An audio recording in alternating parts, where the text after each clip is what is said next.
ఒరే పొట్టోడా, నువ్వు అందగాడివే కాని నీ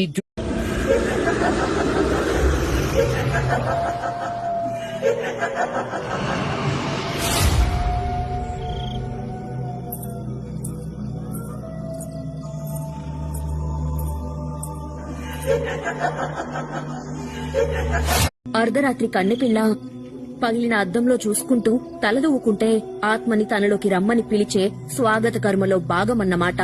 అందుకే మన పెద్దవాళ్లు కొన్ని పనులు చీకటి పడ్డాక చేయకూడదు అంటారు. రాత్రుళ్ళు ఇల్లు ఊడవటం, గోర్లు కత్తిరించుకోవడం, పగిలిన అద్దంలో చూస్తూ ఉన్నట్టుండి పెళ్లికూతురు దెయ్యంలాగా మారిపోవడంతో అందరూ భయంతో చూస్తూ ఉన్నారు. పెళ్లికూతురు అక్కడి నుండి చీకట్లో మాయమైపోయింది.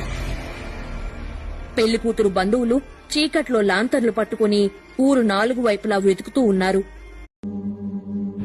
ఆ రోజు నుండి వాళ్ల ఊర్లో పెళ్లి ముహూర్తం సమయానికి పెళ్లికూతురికి దెయ్యం పట్టడం, తను రాత్రంతా ఎక్కడికో వెళ్లిపోయి మరుసటి రోజు బోడిగుండుతో శ్మశానంలో స్పృహ లేకుండా దొరకడం, ఇలా జరగడంతో ఆ ఊర్లో వాళ్ళందరూ భయపడిపోతున్నారు.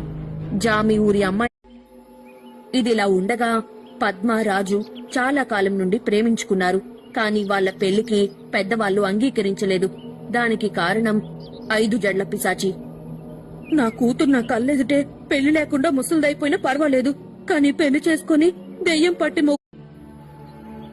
సాధువు చెప్పినట్టు గ్రామ పెద్ద ఒక్కరే మదిరా వెళ్లి వాళ్ల ఊర్లో జరుగుతుందంతా మంత్రలవ్వకి వివరంగా చెప్పి, మీరు ఎలాగైనా మా ఊరికి పట్టిన ఆ దెయ్యం సమస్యని వదిలించాలవ్వా అని చెప్పి మంత్రలవ్వని తనతో పాటు జామి తీసుకుని వచ్చాడు. బేతాళుడు విగ్రహం ముందు పుర్రెదీపాన్ని వెలిగించి బేతాళుడికి ఇష్టమైన చింతాకులతో దండ చేసి దానిని బేతాళుడు విగ్రహంకి వేసి దీపంలో దెయ్యం జుట్టు కాల్చి ఆ ధూపాన్ని బేతాళుడికి చూపిస్తూ, బొంబం బేతాళ దేవసం తా విజయం లా.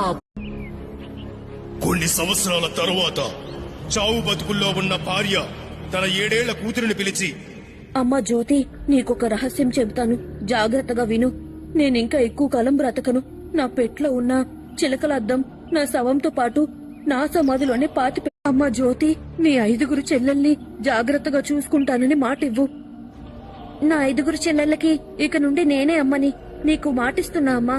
వాళ్ళకి ఏ కష్టం రాకుండా నేను చూసుకుంటాను. అలా జ్యోతి దగ్గర మాట తీసుకున్న కొద్ది రోజులకే సవతి తల్లి చనిపోయింది.